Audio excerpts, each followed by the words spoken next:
Are you somebody that doesn't really like to do preventative stuff? You like curative? You like waiting for things to happen before you do anything about it? I am not that way, but this year I screwed up.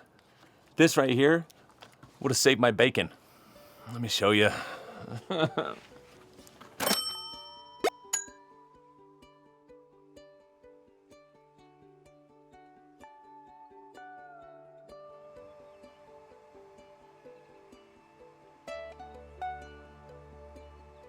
Well, it's been a warm few days around here. Things are changing. I wish I could say they're changing for the better, but there are problems, and I mean big ones.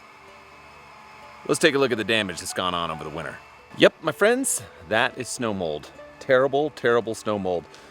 Worst I've ever seen it, and it is probably going to affect the entire main yard as well, but I still won't know that for a little bit. However, the ryegrass behind me, same thing.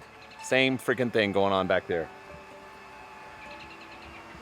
It all got hit, and it all got hit pretty hard. So we're gonna have to do some work on that. But here's the deal. Let's talk about an ounce of prevention, because the pound of treatment is gonna cost you. See that right there? That is all I needed to do. I needed to just put my propoconosol out late, I guess early winter, late fall. I don't really know how to say that. Here's the problem. That stuff should have gone out. It should have gone out right before the first heavy snowfall, which for me came really stupid early. I didn't expect it, and it just stuck around, so I totally missed it. I missed my window, and if I'd just done this like I had done 18 months ago, I wouldn't have to go through what I'm about to have to go through, which is going to be a pain in the butt. Now, for most of you who do get snow mold, it's not really the end of the world. It's not that big of a deal. If you have just cool season grass, rake it up, keep raking it up. The grass will start to fill back in. If you have fescue or rye, you might want to throw a little extra seed on there for the bent grass. I'm gonna have to seed and top dress and seed. It's really bad, and it's gonna take a while because it's gonna make the whole putting surface be like a cheese grater. All right, let's go over to the other side of this thing. I'm gonna show you kind of where the snow's been melting off of a shelf, and we can take a look at it. So we're heading across the Great White Tundra. You ready? Trek.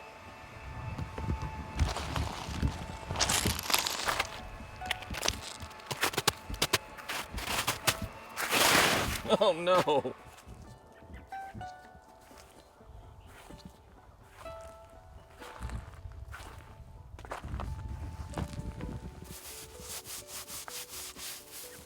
It's bad. Really, really bad. See, when you compare it to the little patches of what's still kind of there, this is not pretty.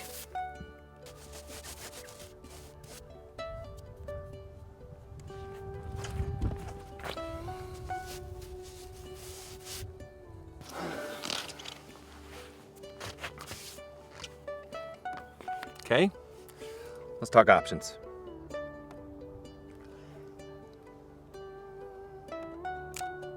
Really bad. Did I say that?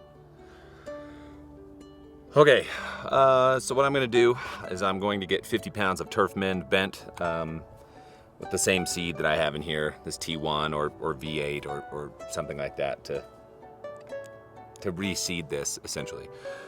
Not really. There's still gonna be some green grass in here. There's still some growth. It just takes forever for this to fix. So I'm gonna get that. I'm gonna spread the whole thing out here. I'm gonna top dress again with some sand and peat moss like I've done in the past.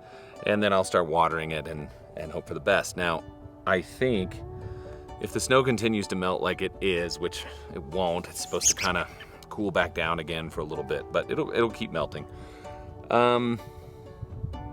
Maybe I have this place whipped into shape by June. Maybe.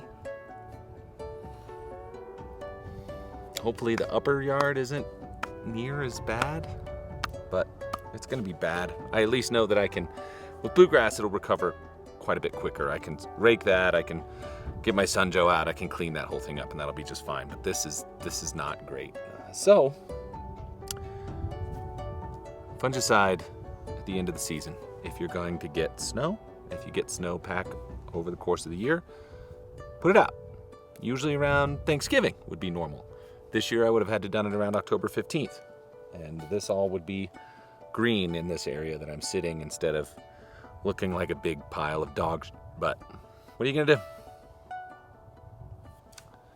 June. Effing June. Let's have a solving problems before they start type conversation, because this is what that's all about. Now, if you live in an area where you are prone to any fungus, and typically we're not here. Utah is dry unless you are crazily overwatering and your cultural practices are terrible. You don't really see a whole lot here. That's not something we get. Snow mold, though, this year, everywhere, widespread. It's all over the place. It's not just up here at the high elevation. It's in Salt Lake. It's crazy. We could probably go out and see it all over golf greens. If they're starting to melt off, it's just gonna be a mess. Let's say you are in one of those areas where you are prone to brown patch or large patch or things like that.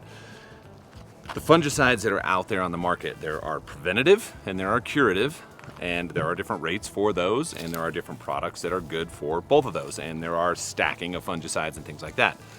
But if you can get out ahead of what's supposedly coming, which typically might affect you, you're going to be in better shape. And now each fungicide is going to have a different life in the soil, and I'm gonna put a bunch of links down below that you can go through and take a look at what might be best for your situation, because the last thing you wanna be doing is trying to regrow something in the heat of summer, or hell, even in the springtime, and it's better to just be proactive about it. There's a lot of other different ways to sort of manage that situation going forward. Like, the hope is not to have fungus affecting your lawn and affecting your lawn space. And again, a lot of that is gonna come from just proper cultural practices and just making sure you're just staying on top of things. But it can happen, it does happen, and it's something to just be aware of and be prepared for. So again, if you're in an area, and this isn't widespread, and this is one thing I'm trying to just kind of throw out there for everyone this year, is just because somebody in Massachusetts does things a certain way, or somebody down in Georgia does things a certain way, or somebody in Oregon does things a certain way, doesn't mean that that's going to be the same as what you're going to do in Arizona or California or some other places like that. Your climates are different, and the diseases that you could potentially see on your lawn are also going to be different. So you have to take all of that info with a grain of salt. So like I said, fungicides out here, not all that often. Typically with golf greens, it is something that you just kind of have to do on a regular basis, but I didn't have any last year to speak of until the very end of the season, and that's something that could have been fixed with a curative with no trouble. Then I had the snow mold, so that's a problem, but none on the lawn anywhere else. Again, preventative is the big key here. But listen, if you want to learn a little bit more about that and the use of fungicides and how I've done them here, you can click right there. You can watch that video, and then here's how it came out in the spring. So there was when I put it out. This is when it came out in the spring, and life was so much simpler.